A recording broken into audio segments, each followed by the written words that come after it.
The rose landed on the marble floor at my feet with a soft sound, but the blood on its white petals was loud. It was fresh, still warm. My name was written on the card tied to the stem. My hand started shaking before I even opened it. Outside the gates, sirens wailed closer and closer. Inside the house, my father's guests laughed, unaware that someone had just declared war on him through me. I knew that rose. Everyone in high society knew what it meant. It was not a gift. It was a warning. And it came from the one man my father feared more than prison, more than ruin, more than death. Before the night ends, someone will pay for this message. I just do not know yet if that person is my father, his rival, or me. If you are listening to this story right now, thank you for being here. You chose to spend your time with me, and that matters. But let me be honest for a moment. If you have been enjoying stories like this, and you are still not subscribed, that means you are taking without giving support. It costs you nothing to subscribe, but it helps this channel survive. Stories like this disappear when support disappears. If you do not want that, then now is the time to subscribe. Do not wait until it is too late. Now, let me tell you how the bloody rose came into my life. My name is Alara Kingsley, and I was born into a family that looked perfect from the outside. My father, Victor Kingsley, was one of the most powerful men in the city. He owned banks, real estate, and private security firms. He was always on the news, always shaking hands with politicians, always smiling for cameras. People called him a pillar of society. They trusted him with their money and their secrets. At home, he was different. My father believed love was a weakness. He believed fear was the best form of protection. I learned early that obedience kept me safe. Silence kept me fed. Reputation kept us alive. Every step I took, every dress I wore, every friend I was allowed to have was chosen carefully to protect the Kingsley name. High society is not about wealth. It is about control. One mistake can ruin generations. That night was Valentine's Day. Our mansion was filled with powerful guests. Women wore diamonds that could pay for hospitals. Men spoke in low voices about deals that would change lives they would never meet. Music floated through the halls, calm and elegant, hiding the truth behind polished smiles. I stood beside my father, playing my role. The perfect daughter. Calm, graceful, silent. Then the rose arrived. It was delivered by a young security guard who looked confused and terrified. He said it was left at the front gate with strict instructions that it must be handed to me personally. No name was given, no sender listed, just a single rose wrapped in white cloth.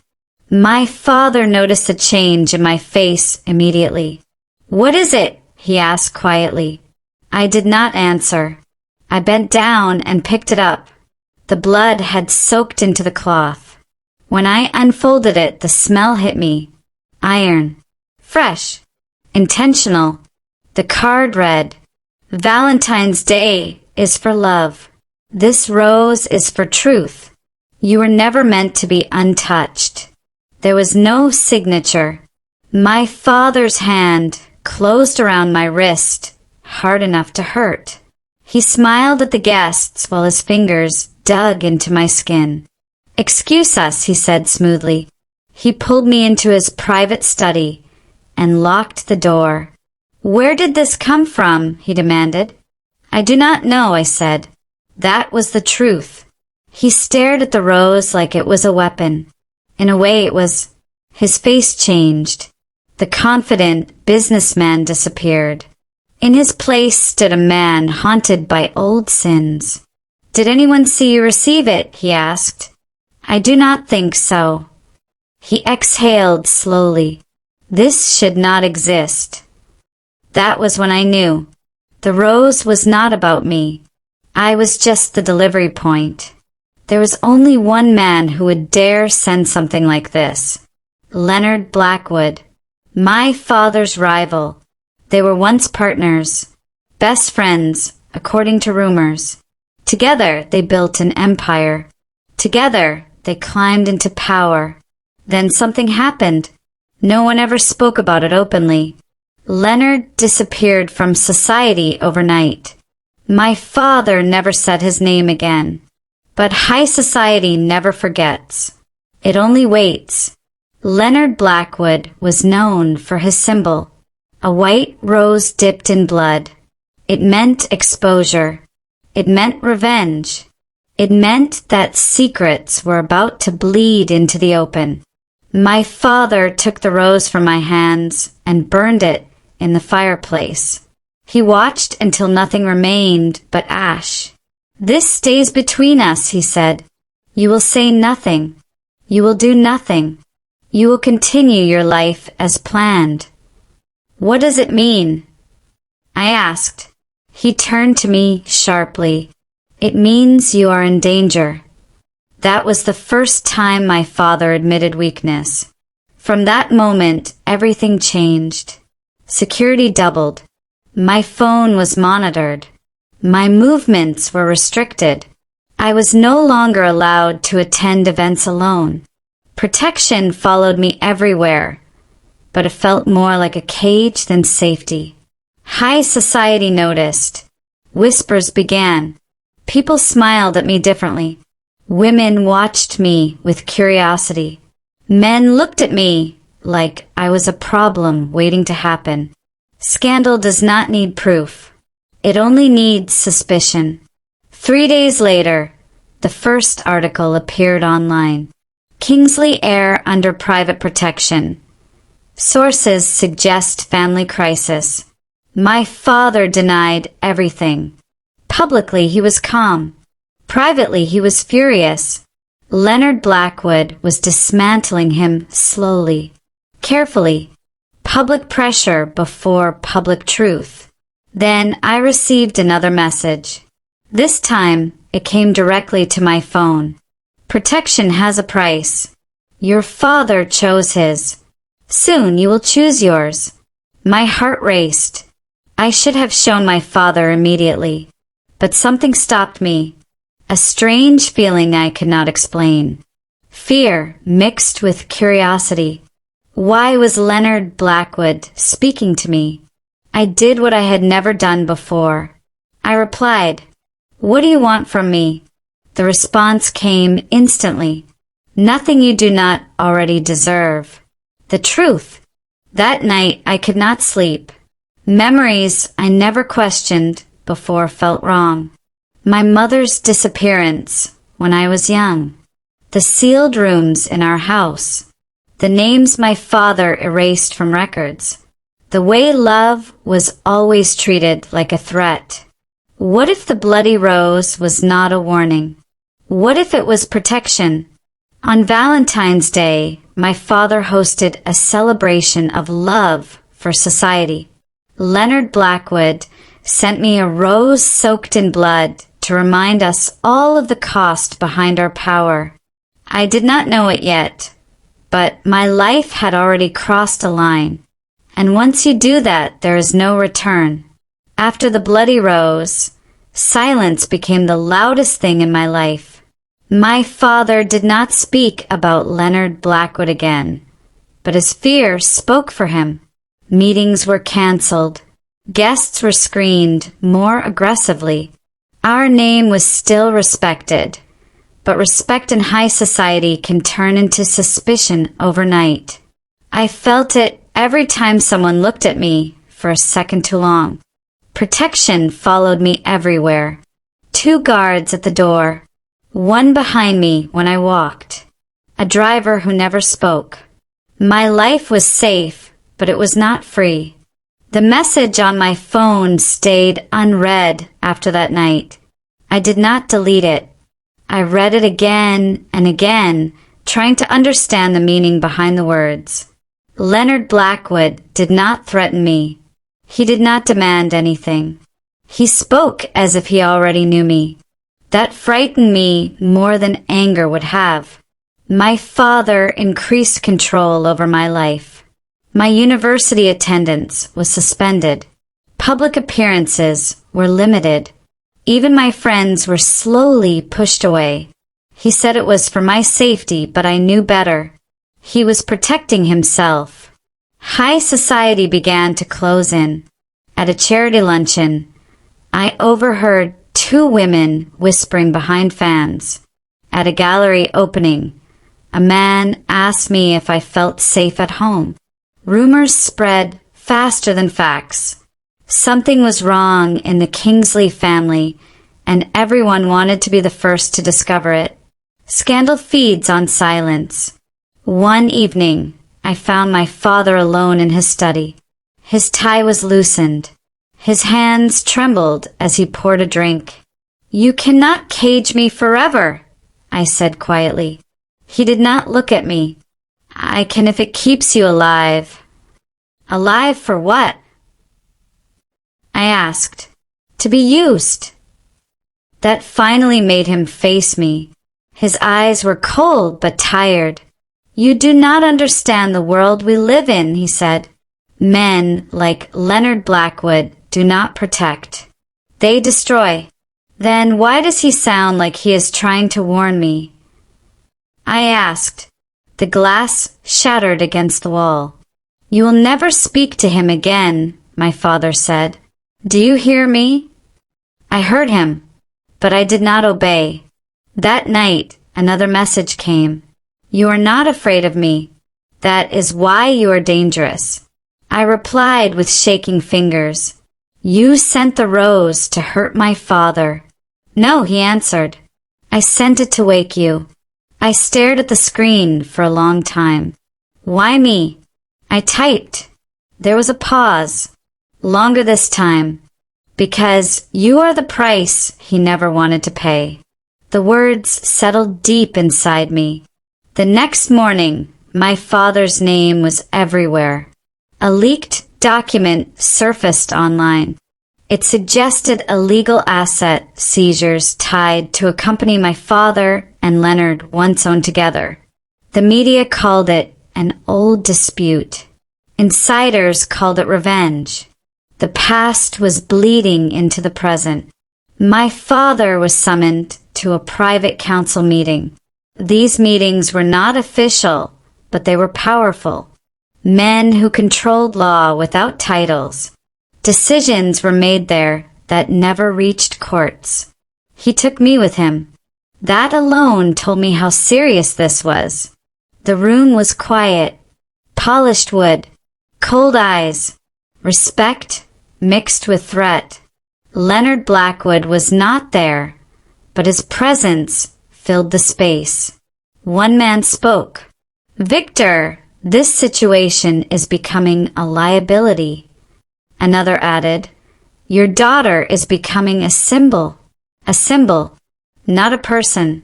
My father promised control. He promised silence. He promised sacrifice if needed. When we returned home, he made his decision.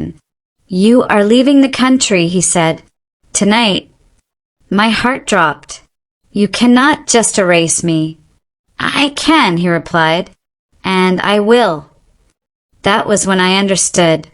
If my father had to choose between his empire and his child, he would hesitate. That hesitation was already my answer. I packed in silence. Guards waited outside my door. Then my phone buzzed. "A plane will not save you." I froze. "They are not protecting you," Leonard wrote. "They are hiding you." Tears filled my eyes. "Why are you doing this?" I whispered to the empty room. The reply came slower this time. "Because once I loved someone your father destroyed." The weight of that confession crushed my breath. "Who?" I typed. Another pause. "Your mother." The world stopped. My mother had not died. That was the story. An illness. A quiet burial. No photographs. No grave I was allowed to visit. My hands shook as I read his next message. She chose love. Your father chose power. You are the consequence. I wanted to scream. I wanted to confront my father, but fear held me still. My door opened. The guard said it was time. I walked past my father without looking at him. At the gate, a black car waited. Inside, an envelope sat on the seat. A white rose was pressed inside. No blood this time. Just a message. Protection always demands payment. Tonight, you decide who you trust. The car started moving. I realized then that love had already cost me my safety, my freedom, and my innocence. And the real price had not even been revealed yet. The car did not take me to the airport. I noticed it too late. The route was wrong. Familiar streets disappeared. The city lights thinned until only long stretches of dark road remained. I asked the driver where we were going. He did not answer. That silence confirmed everything Leonard Blackwood warned me about. I pressed my phone against my palm, heart pounding. They changed the route I typed. The response came immediately. I know. The car slowed near an old private estate surrounded by high walls and iron gates. It was not abandoned. Lights glowed inside. Armed men waited at the entrance. This was not exile. This was containment. I stepped out of the car, forcing myself to stand tall. Fear shows weakness, and weakness invites cruelty. I learned that from my father. Inside, a woman approached me. She spoke gently, but her eyes were trained to watch reactions. You will be safe here, she said. Safe.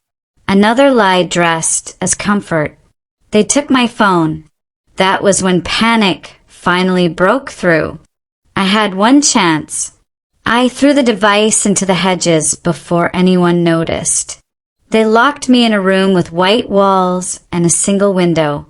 No mirrors, no decorations, no warmth, just space meant to erase a person slowly. Hours passed, then footsteps. The door opened. Leonard Blackwood walked in. He was older than the pictures I had secretly searched. Gray at the temples, lines of regret carved deep into his face. But his eyes were sharp. Controlled. Alive. You should not be here, I said. No, he replied calmly. You should not be hidden. I backed away. You used me. I protected you, he said. Your father was preparing to trade you for silence. My chest tightened. You do not know that. I know Victor Kingsley better than anyone, Leonard said. I helped build him. He sat across from me, leaving space between us. Not threatening, not pleading. Your mother tried to leave, he continued. She wanted to take you. He stopped her. I felt sick. He said she died. She disappeared, Leonard corrected. There is a difference. The truth spilled slowly. No drama, no rage, just facts. My father framed Leonard for crimes he orchestrated himself. He destroyed Leonard's name, stole his assets, and forced my mother into silence by threatening me. She chose to stay to protect her child. She paid with her freedom. Love had a price. She paid it. So this is revenge, I said. Leonard shook his head. Revenge ends with destruction. This ends with exposure. He slid a folder toward me. Documents, photos, records, proof of everything my father buried. You are the only one he will listen to. Leonard said, "and the only one they will believe." "They will tear me apart," I whispered. "Yes," he said. "High society always punishes the truth-teller first." I thought of the parties, the smiles, the fake concern. I thought of how easily they would turn on me. "Why protect me at all?"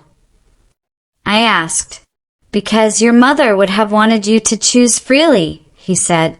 For the first time, I saw pain break through his control. That night, the story broke.